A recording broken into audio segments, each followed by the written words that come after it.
Hello everyone, स्वागत है आपका क्रैक एग्जाम चैनल पे। आज के शॉर्ट समरी वीडियो में देखने वाले हैं हम लोग ज्योग्राफी का एक महत्वपूर्ण टॉपिक जिसका नाम है मोशंस ऑफ द अर्थ, यानी कि पृथ्वी की गति। आप लोग जानते हैं कि पृथ्वी जो है वो लगातार अपने अक्ष की ओर घूमती रहती है, ठीक है, और लगातार सन के चारों ओर इर्द गिर्द ये चक्कर काटती है। तो आज हम लोग मोशंस ऑफ द अर्थ को देखने वाले हैं। अगर आपसे जब भी पूछा जाए कि पृथ्वी में कितने मोशंस आपको देखने को मिलते हैं, तो याद रखिएगा दो होता है। पहला होता है रोटेशन, दूसरा होता है रिवॉल्यूशन। रोटेशन को हिंदी में परिक्रमा के नाम से जानते हैं और रिवॉल्यूशन को हिंदी में परिभ्रमण के नाम से जानते हैं, ठीक है। रोटेशन, मैंने अभी जस्ट कहा कि पृथ्वी जो है वो लगातार अपने अक्ष पर घूम रही है। आपको जो ये दिन और रात देखने को मिलता है, ये सिर्फ और सिर्फ रोटेशन के कारण होता है, ठीक है। अगर पृथ्वी रोटेट करना बंद कर दे तो ऐसा फेनोमेना आपको देखने को नहीं मिलेगा, ठीक है। तो रोटेशन का सबसे मेन फीचर यही है कि डे एंड नाइट का फॉर्मेशन। फॉर एग्जांपल जैसे आप इस पिक्चर को देखिए, ठीक है, मान लीजिए ये ईस्टर्न पार्ट है और ये वेस्टर्न पार्ट है, ठीक है। ये पृथ्वी का एक्सिस है, क्योंकि आप लोग जानते हो कि पृथ्वी जो है वो अपने एक्सिस पर झुकी हुई है। अब एक टाइम था कि यहाँ पर सन है, ठीक है, सन की जो रेज है वो ईस्टर्न पार्ट पे पड़ रहा था। इसका मतलब है कि यहाँ पर जो फेनोमेना देखने को मिलेगा वो कैसा होगा, दिन का फेनोमेना आपको देखने को मिल रहा है, ठीक है। और जो बाकी का रिमेनिंग पार्ट था वहाँ पर अंधेरा होगा, नाइट होगा, ठीक है। जब पृथ्वी घूमना शुरू हुई, ठीक है, जब पृथ्वी घूमना शुरू हुई तो ये वेस्ट वाला पार्ट आगे आ गया, यानी कि सन की तरफ आ गया। तो अब वेस्ट वाले पार्ट में क्या होगा, दिन हो जाएगा और बाकी का जो पार्ट होगा वो पूरा अंधेरा हो जाएगा। तो इस तरह से आपको डे एंड नाइट का फॉर्मेशन देखने को मिलता है रोटेशन के थ्रू। इसके अलावा टाइड्स का भी फॉर्मेशन रोटेशन के कारण होता है। आप लोग जानते होंगे ज्वार भाटा के बारे में, है ना। तो लोअर टाइड्स, हायर टाइड्स जो आते हैं वो रोटेशन के कारण आता है। अब ये कैसे होगा, अब मान लीजिए पृथ्वी तो घूम रही है, ठीक है, तो पृथ्वी के इर्द गिर्द उसका सैटेलाइट भी तो घूम रहा है, जिसको हम लोग मून के नाम से जानते हैं, ठीक है, जिसको हम लोग मून के नाम से जानते हैं, ओके। तो मून भी तो लगातार पृथ्वी के इर्द गिर्द घूम रहा है, पृथ्वी भी घूम रही है, ठीक है। मान लीजिए ये अर्थ है और अर्थ के चारों ओर मून भी घूम रहा है, तो अर्थ भी घूम रही है, मून भी घूम रहा है, ठीक है। तो अर्थ और मून दोनों ही घूम रहे हैं, तो ऑब्वियस सी बात है कि कभी ना कभी टाइड्स का फॉर्मेशन तो होना ही है। तो टाइड का फॉर्मेशन भी रोटेशन के कारण होता है, ठीक है। नेक्स्ट है टेम्परेचर एंड ह्यूमिडिटी। ऑब्वियस सी बात है, एक तरफ हम लोग को दिन और एक तरफ हम लोग को रात देखने को मिल रहा है, ठीक है। तो किसी न किसी भाग में आपको तो गर्म जो है वो देखने को मिलेगा, यानी कि वहाँ पर ह्यूमिडिटी या यूँ कहें कि हॉटनेस जो है वो ज़्यादा होगा।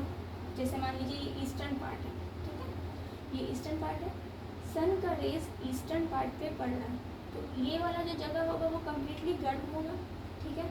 बाकी का जो जगह होगा यानी कि वेस्टर्न पार्ट होगा वो कम्प्लीटली ठंडा होगा। क्यों, क्योंकि सन की रेस तो सिर्फ ईस्टर्न पार्ट पे ही पड़ रही है ना।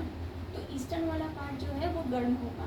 तो टेम्परेचर और ह्यूमिडिटी वाला भी फेनोमेना रोटेशन के कारण देखने को मिलता है। मान लीजिए ये वेस्ट है, ये वेस्ट वाला पार्ट जब आगे आ जाएगा तो फिर वेस्ट वाला पार्ट जो है वो गर्म हो जाएगा और बाकी का जो पार्ट होगा वो बिल्कुल ठंडा हो जाएगा, ठीक है, यानी कि रात रहेगा, वहाँ पर किसी भी तरह का टेम्परेचर आपको देखने को नहीं मिलेगा। ह्यूमिडिटी, ह्यूमिडिटी का मतलब होता है आर्द्रता। आर्द्रता तभी होता है जब टेम्परेचर राइज हो, ठीक है, लो प्रेशर एरिया बिल्ट हो जाए, तब आपको ह्यूमिडिटी वाला भी फेनोमेना देखने को मिलेगा। डिफ्लेक्शन ऑफ विंड्स, ठीक है, डिफ्लेक्शन ऑफ विंड्स कैसे होगा, ये अर्थ है लगातार घूम रही है, अब अर्थ घूम रही है तो उसके साथ साथ जितने भी विंड हैं, ठीक है, हवाएं हैं, वो भी तो साथ साथ घूम रही हैं। जैसे आप लोग पढ़े होंगे व्यापारिक पवनें होती हैं, ठीक है, ट्रेड विंड्स इसको बोलते हैं, वेस्टर्लीज हो गए, ईस्टर्लीज हो गए, तो सभी तो घूम रहे हैं पृथ्वी के साथ ही, पृथ्वी भी लगातार घूम रही है और ये हवाएं भी लगातार घूम रही हैं। तो डिफ्लेक्शन ऑफ विंड्स तो होना तय है, कोई भी चीज़ स्टेबल तो नहीं रहेगी ना, थोड़ा सा घूमना उसका तय है। तो जब पृथ्वी घूमना शुरू करती है तो डिफ्लेक्शन ऑफ विंड्स भी होता है। एक रोटेशन को कंप्लीट करने में 24 घंटे का समय लगता है, ये तो आपको पता होना चाहिए कि पृथ्वी को एक रोटेशन कंप्लीट करने में 24 घंटे का समय लगता है। वेट की बात करें, क्योंकि पृथ्वी लगातार ऐसे घूम रही है, तो ऐसा तो नहीं कि ये तो पेन है, बहुत धीरे धीरे मैं यहाँ पर करके दिखा रही हूँ, लेकिन पृथ्वी का जो स्पीड है वो तो ज़्यादा है। तो ज़्यादा है तो इक्वेटर वाला जो पार्ट होता है ना, वहाँ पर वेट हमेशा आपको कम देखने को मिलेगा, क्योंकि पृथ्वी का जो शेप है वो स्फीरॉइडल शेप है। ठीक है, हल्का सा आप जैसे कि बॉल ले लो, ठीक है, कोई भी बॉल ले लो और उसको थोड़ा सा दबा दीजिए, तो साइड साइड में बॉल जो है वो बिल्कुल फूला हुआ नज़र आएगा। तो बीच में क्या होगा कि आपको जगह जो है वो वाइडर देखने को मिलेगा, उसको घूमने में समय लगेगा, लेकिन पोल्स जो क्या है, पोल्स जल्दी घूम जाएगा। ठीक है, तो यहाँ पर वेट क्या होता है, अर्थ पे जो इक्वेटर वाला पार्ट है वहाँ पर वेट कम होता है और पोल्स पर वेट ज़्यादा होता है। क्यों? Due to centrifugal force. ठीक है, due to centrifugal force. Direction की बात करें तो वेस्ट टू ईस्ट अर्थ का डायरेक्शन होता है, ये भी आपको याद रखना है। ओके, तो ये था रोटेशन का महत्वपूर्ण टर्म्स जो मैंने आपको समझा दिया। अब समझते हैं रेवोल्यूशन के बारे में। रेवोल्यूशन को कहते हैं परिभ्रमण। भ्रमण का मतलब आप लोग समझते हो कि घूमना फिरना, है ना। तो उसी तरह से पृथ्वी भी सन के इर्द गिर्द चक्कर लगाती है। ठीक है, कितना टाइम लगता है इसको चक्कर लगाने में? 365 दिन का समय लगता है। इसके साथ साथ रिवॉल्यूशन का सबसे महत्वपूर्ण फीचर है change of seasons. Okay, change of seasons. Season में जो बदलाव देखने को आपको मिलता है वो अर्थ के रिवॉल्यूशन होने के कारण मिलता है। जैसे जैसे अर्थ जो है वो रिवॉल्व करता जाएगा, ठीक है, परिभ्रमण करती जाएगी, उसी तरह से आपको सीजन्स में बदलाव देखने को मिलेंगे। कभी आपको ग्रीष्म ऋतु देखने को मिलेगा, कभी वसंत ऋतु देखने को मिलेगा, ठीक है, कभी आपको शीत ऋतु देखने को मिलेगा। तो इस तरह से आपको सीजन्स में बदलाव देखने को मिलेंगे।